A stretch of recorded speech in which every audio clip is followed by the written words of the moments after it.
I'm always very surprised to find that when I meet people on a plane or a train or standing on a bus stop or in a lunch counter or just in some other type of a situation where I meet someone in my home or I meet someone in their home or an office and another human being, and we're talking about different things, and some way I navigate myself to ask that person the question, what do you think about life? And the person says, well, what do you mean by that? I said, life. Well, what do you think about it? What do you think the meaning is? What do you think the purpose is?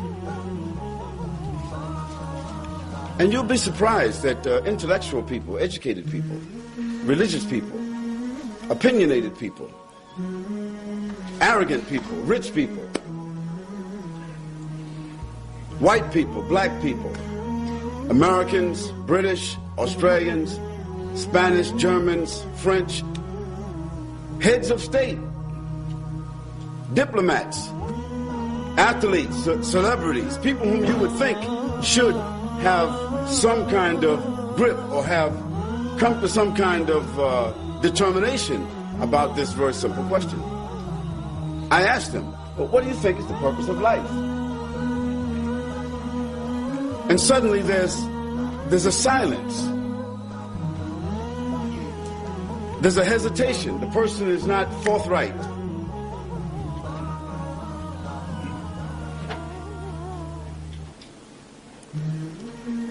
And I always remind myself, and I always remind the person that this is not a religious question. It's not a philosophical question. It's not a dialectical question. It's not a tricky question. It's a very simple, straightforward question. And if you haven't answered it, if you haven't reconciled it within yourself, if your set of values, you haven't reconciled that question for yourself to be able to answer it straightforward, like you would if I asked you your name, then there's a problem. And you need to think about that problem. You need to work it out. Because every human being needs to answer that question, at least for themselves. And they need to answer it objectively, not just subjectively, as it applies to me, my opinion. What do you think is the purpose of life for all human beings? Because when human beings start to think about that question, it's an all-inclusive question. And you can't just ask that question for yourself, because there are others involved in life. And when you start to think about others, other places, other people, other situations, other ideas, when you start thinking about the world as it is, not the world as you think it is, you start to change a little bit yourself. You start to move outside of yourself. You start to take in a whole lot of other considerations. And I always say to people, if you haven't thought about this, you need to go home, cut off the TV, turn off the music, let the kids go and play, let your wife go and shop, or let your husband go someplace, and sit in your house or your room in silence for 5 minutes, 10 minutes, 20 minutes, and think about what is the purpose of life? Because when you start thinking about that question, you take the first steps, just like a child takes their first steps in life. You start taking the first steps to balancing and reconciling probably the most important question for the human being. Now, this is not a question that cannot be easily defined. It can be. If you turn to any one of the many dictionaries that would be available in an institution like this, or a public library, or available in your home or your office, the terminologies have been defined already. So it's not rocket scientists. It's not rocket science here. The word purpose generally means aim, objective, underlying reality, goal, determination, reason, and intent. Now that's very powerful. The word life, one of the most powerful words that explain life, that's unfathomable. You can't even really, when you say the word, you can't even think of really what it means. Existence. Now, how do we think about existence?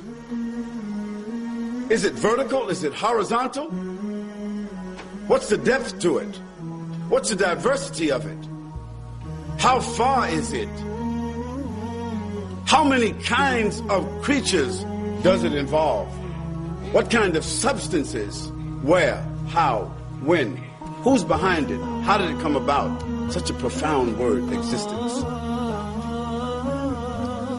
The phenomena of the world, the term of a human being's existence before what we call death.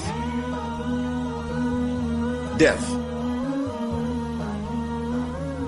A word that none of us like to say unless it applies to someone or something else. We can manage to say someone has died. But we don't like to think, even for a moment, about someone saying that about us. Because that inevitable event, death, that is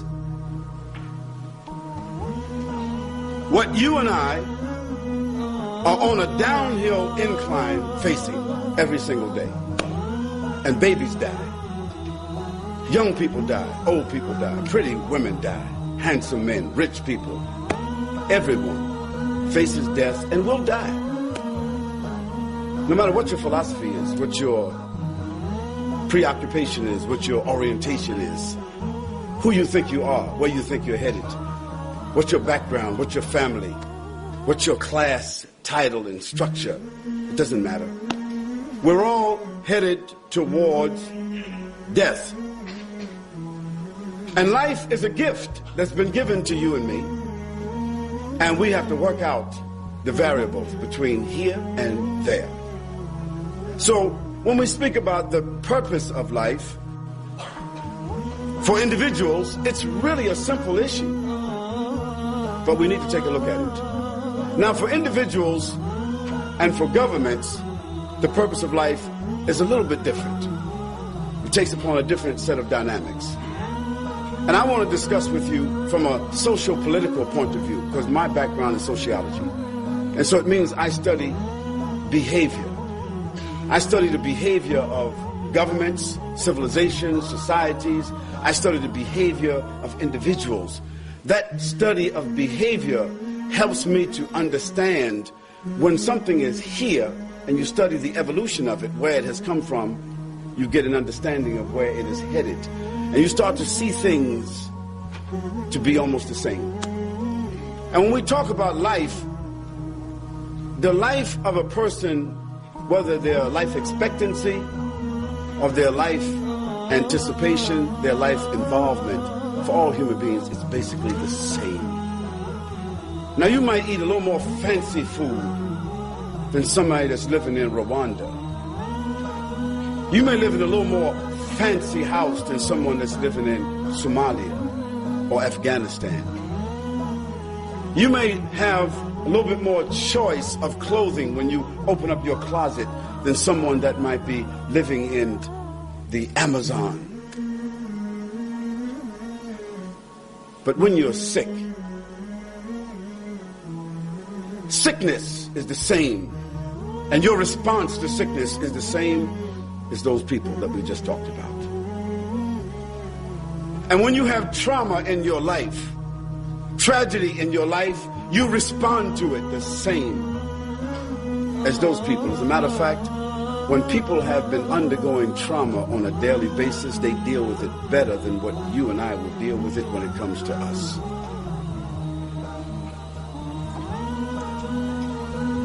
So for individuals and governments, the purpose of life have a different manifestation but I want to show you sort of like the generics of how they both function.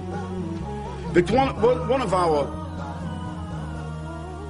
philosophers, historians, that some of you may have heard his name is Ibn Khaldun. He's called the father of history. He's the first one that interpreted history according to human behavior. He said that the cycle of life for individuals, the cycle of life for governments and civilizations are the same as the cycle of life for human beings. There's a gestation period, and then they're born. And after they're born, they begin to recognize, walk, speak. They start to adopt and realize their own personality. We're talking about individuals, we're talking about governments, societies. There's a stage of immaturity, and then there's a stage of adolescence, and then there's a stage of maturity. Then there's a stage in which most of their strengths, their faculties start coming into focus, and they reach an apex in their life. According to most philosophers, sociologists, psychologists, they say that this age is around 40, 45. For governments and societies, it's just about double that.